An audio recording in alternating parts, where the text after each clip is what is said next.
Henry from Belgium here. Today I'm reviewing LEGO Set 7715 Push-Along Passenger Steam Train.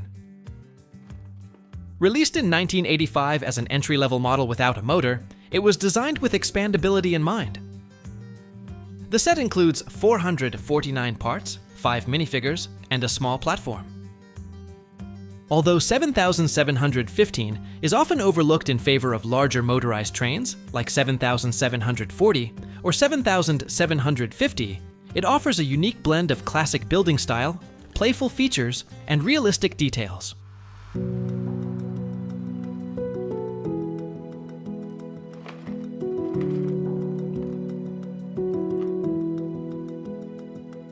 At first glance, without any reference, you don't quite realize its actual dimensions. It's only when you compare it to other train boxes and start measuring that you notice how small it actually is. Especially for a train set with 449 pieces.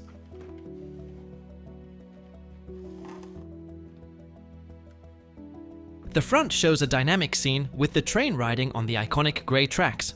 I found this box at a flea market and was able to get it at a very fair price. The set is already partially built, so I'll mainly describe my experience putting it together and share my overall impression. The cardboard is a bit loose and the plastic window is detached. Not exactly how you're supposed to open a box like this. Inside, there is the typical cardboard inlay that is used to hold the key parts and minifigures. The box itself isn't in great condition, but all cardboard and the foil is still present. Longtime viewers know how much I care about original boxes. Even in poor condition, they add great value.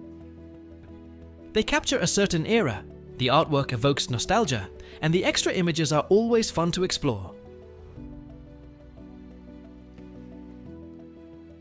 On the inside of the flap, there are some lovely images as well. On the left, there's an extra bit of text, something I haven't seen before on European boxes. And on the right, there's a clear picture showing everything that's included in the set.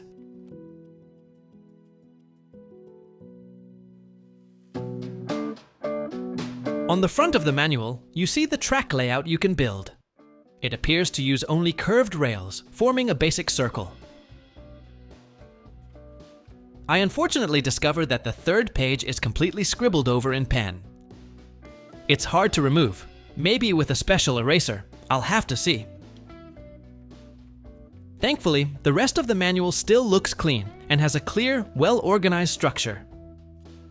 The size of the booklet is also very practical, which I personally find important when building.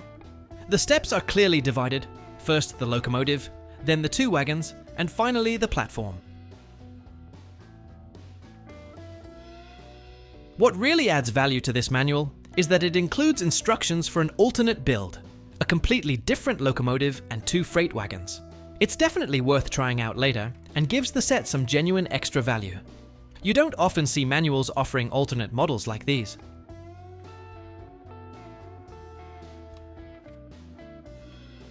Toward the back, there's more interesting information and ideas for expanding the set. You can upgrade the set with a working motor. I'll talk more about that after the build. On the final pages, you'll find layout suggestions showing how to design your tracks using additional pieces. There's even a handy cardboard layout guide included. It's quite special that this piece is still present, as it's usually the first thing to get lost. On the back cover, there's a lovely image of what a fully themed train town might look like. So this 32-page booklet is a real treasure trove of information and absolutely essential to get the full experience from this set. One of the most remarkable extras in Set 7715 is the original sticker sheet, a large transparent sheet printed in white and light gray, specifically designed for this train. It contains 12 different logos of European railway companies, always accompanied by the set number 7715. These are authentic logos from the 1980s, including Deutsche Bundesbahn, DB, and the Belgian NMBS SNCB, B. The idea behind the sticker sheet is that the builder gets to decide which railway company their train belongs to. The stickers are printed on clear backing, allowing them to blend nicely with the red and black bricks of the locomotive. In my copy, the 6 dB stickers were used, along with several technical markings, but the rest is still untouched on the sheet. Just like the box and the manual, this sticker sheet helps tell the broader story behind the set. And in my opinion, it's precisely these kinds of thoughtful details that make a vintage LEGO discovery truly special.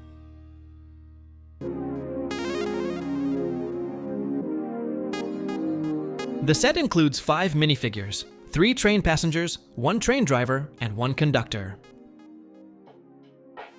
To me, the passengers feel a bit bland. A printed torso would have really added some personality. Fortunately, there's decent variation in torso and leg colors, and 3 different hairpieces are used. The train driver and conductor do have different torsos, which is helpful for telling them apart, even though they both wear the same red cap. LEGO could have opted for a black cap for the driver, for instance, to make the distinction even more visually clear.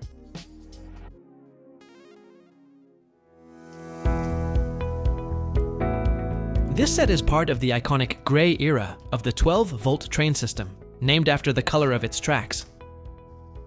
This series was aimed at older children, offering more complex builds and technical possibilities. Unlike the colorful 4.5-volt lines or the later 9-volt systems, the 12-volt range focused on realism, engineering, and expandability. The box includes a total of 16 inner curves and 16 outer curves, forming a complete circle, the classic starting layout of the 12V train system. Each rail section is supported by a dark grey sleeper plate, and the set includes 32 in total. These sleepers have cable grooves on the underside, specifically designed to guide the 12-volt electrical wires invisibly beneath the track. It's a clever and functional design, even if you're not using the motorized setup just yet. With a full circular layout measuring around 70 centimeters in diameter, there's enough space for realistic play and future expansion. This modular track construction is typical of the 12-volt system and stands in contrast to the later 9-volt rails, which came in single molded pieces. Notably, this set's track has no center rail. Unlike fully motorized 12-volt layouts, the track in this set is entirely mechanical. And that's exactly the point. Set 7715 was designed as an entry-level model, but fully expandable. You're building a solid foundation that offers the joy of a classic push-along train, with the flexibility to upgrade to a motorized system whenever you're ready.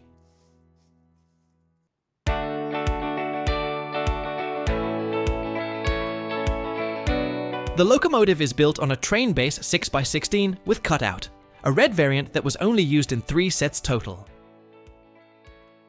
Unlike earlier models where the magnetic couplings were fixed to the base in red or blue, here they need to be clicked onto the bottom separately using additional parts. What immediately caught my eye are the 2 red plates, modified 1x2 with steam engine cylinder, a relatively rare part that only appeared in 6 sets overall, and just 3 in red. It's a perfect detail that gives this locomotive its distinctive steam engine feel. On both sides of the cabin, you'll find elegant train doors. They're not just aesthetically pleasing, they genuinely make the model feel more functional and complete. There's something I had personally never seen before in black: this specific type of train window frame. The previous owner opted to apply the DB stickers, just as shown in the manual, a fitting choice that reflects the German heritage behind many of LEGO's 12-volt train sets from the 1980s. The technical markings on the side are a lovely bonus, showing the letters G, W, and K. These are abbreviations used in real German railway contexts. G stands for Gesamtgewicht, total weight. W for Wagenklasse, coach class. K is more ambiguous, often used for Kurswagen, through carriage, or Kühlwagen, refrigerated car. Though in this case, they may simply be fictional indicators for added realism. On the front of the locomotive, there's also a cleanly centered sticker with the set number 7715, something that was common across many 12V locomotives as a visual ID. The cabin itself is compact but well designed. The most striking feature here is the roof, made from a single large black train roof slope.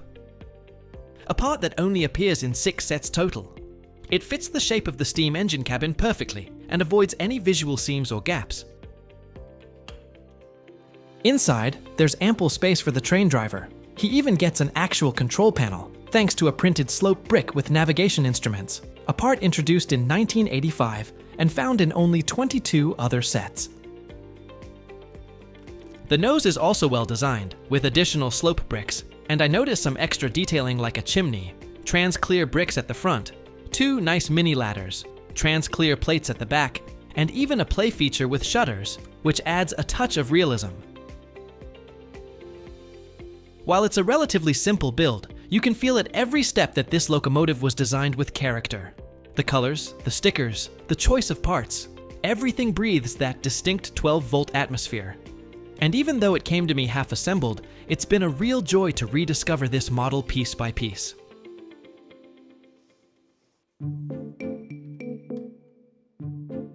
Both passenger carriages were already partially assembled, and the first thing you notice is that they're identical, except for the stickers.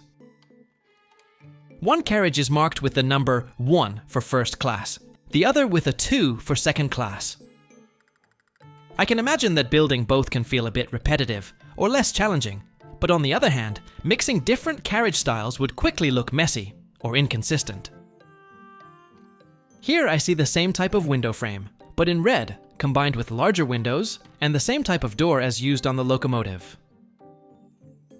What's particularly interesting here is that the doors have a 2-tone color scheme. In this 2 specific colors, you only find it in this set and in the 7,818 passenger coach, which actually pairs nicely with 7,715. The roof includes some great elements as well, like the large light gray slope bricks, which are somewhat rarer. And then there are the stickers, which are truly a great addition and really complete the whole picture. It's subtle, but it indicates the route the train is taking. And it's clearly well thought out, because depending on the railway company you choose, there are matching stickers you can use for that. In this case, it's the Basel-Hamburg route. Another nice touch is the use of black bricks between the carriages, suggesting a passageway where the conductor could realistically walk between the wagons. You can't actually move from one carriage to the next. They're windows, not doors, but the design still gives the impression of a through corridor. What I do find unfortunate is that you have to take the entire roof apart to access the interior. Inside, things are kept simple, just 2 seats. A small table or a few extra chairs would definitely have added something. That said, a nice touch is the luggage compartment, where you can store suitcases.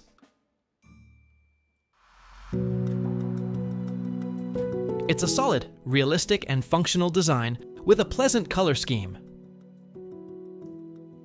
The platform is the final component of this set, and to be honest, it's a bit underwhelming. I suspect this was mainly a budget decision. Most of the available resources likely went into the train and the track. What you get is little more than a few black slope bricks, a large gray plate, and a small staircase. In my opinion, it could easily have been twice as long, with a bench or a few extra details to make it more engaging. Fortunately, there's one redeeming feature, a nicely printed timetable sticker, spread across 3 bricks on both sides. That's actually the only clear indicator that this is meant to be a train platform. It's surprisingly detailed, listing actual city names. All passengers and the conductor just barely fit on it, so there's not much room to spare. One subtle detail that's easy to miss: the suitcases included with the figures. These typically come in brown or black, but this set also includes a white variant, a less common color, likely added to introduce some visual variety among the minifig accessories. Everything is fully built, but as mentioned, this set can also be expanded further. This works perfectly with LEGO 7865, LEGO 7864, LEGO 7854 and 7856. If you have an original 12-volt motor, you can motorize the locomotive without modifying the design. Just remove the base, click the motor into place, and route the wires to the tracks. It's a simple installation. This is even shown clearly in the final pages of the manual. I also happen to have an older motor from LEGO, set 725-2, released in 1974. Technically, it can be installed under the locomotive, but honestly, it's too big, too heavy, and the fact that it only has 4 wheels instead of 6 takes away from the overall design. A better choice is the motor from set 7745, the High-Speed City Express. That motor fits under the 7715 chassis without modification. Just click it in, wire it up, and you're ready to go. I do notice, however, that the red color tends to fade a bit visually because of the black motor, but that might be solved with a few extra red bricks. In any case, it's a modular design with standard connection points and full compatibility with other 12-volt parts, which makes this set a perfect starting point for anyone looking to bring their classic LEGO trains to life. And once you start with the 12-volt system, you rarely stop. LEGO Set 7715 doesn't impress with complex features, but with clarity of design and quiet charm. As a push-along train, it's simple. As a part of the 12-volt world, it's essential. Not a flagship, but a steady, characterful presence in any vintage LEGO train collection. I'm genuinely glad I discovered this set today. It's a quiet gem that has truly earned its place in my collection. Let me know what you think of this set in the comments. If you enjoyed this video, give it a like and subscribe to the channel. It's free. Thanks for watching, and I'll see you in the next video.